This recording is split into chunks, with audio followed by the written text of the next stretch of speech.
ஓய். நான் உங்கள் வீட்டுக்காரர் நேற்று வேலையெல்லாம் இழுத்து போட்டு செஞ்சுன்னு இருந்தாரு. என்ன சொல்லி செய்ய வச்ச? அட அது ஒன்றும் இல்லை சிஸ்டர். எங்கள் அம்மாவும் தங்கச்சியும் வராங்கன்னு சொன்னேன். அவ்வளோதாம்மா மனுஷன் வீட்டில் இருக்கிற எல்லாத்தையும் க்ளீன் பண்ணி சுத்தமாக ஆக்கிட்டாரு.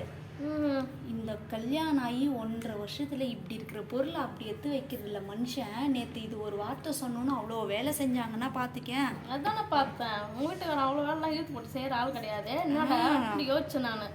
சரி, உங்கள் வீட்டில் உண்மையாக நாளைக்கு வராங்களா? நீங்கள் வேற சும்மா இருங்க. பின்ன அவங்கள எப்படி வேற வேற வேலை வாங்குறது? நம்ம அப்படிதான் வாங்க முடியும். வரல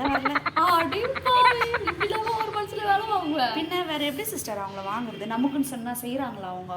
அது நான் கரெக்டு தான். வாரம் அப்படியே அப்போ வர வச்சுடு. வாரம் சொன்னேன்னு வச்சுக்க வராங்கன்னு. அவங்க என்னைக்குன்னா ஒரு வாரம் வந்தா என்ன அவங்க கூட அமுச்சிடுவாங்க. அப்படியா சொல்லிட்ட? பின்ன சரி விடு. அப்பன்னா இதே விட்டே நாளைக்கு என் வீட்டுக்காரங்கிட்ட போட்டு நாளைக்கு என் வீட்டு வேலையும் வாங்கிக்கிறேன். வாங்கிக்க சிஸ்டர். காசா பணமா வேலை தானே வாங்கிக்கலாம் விடு.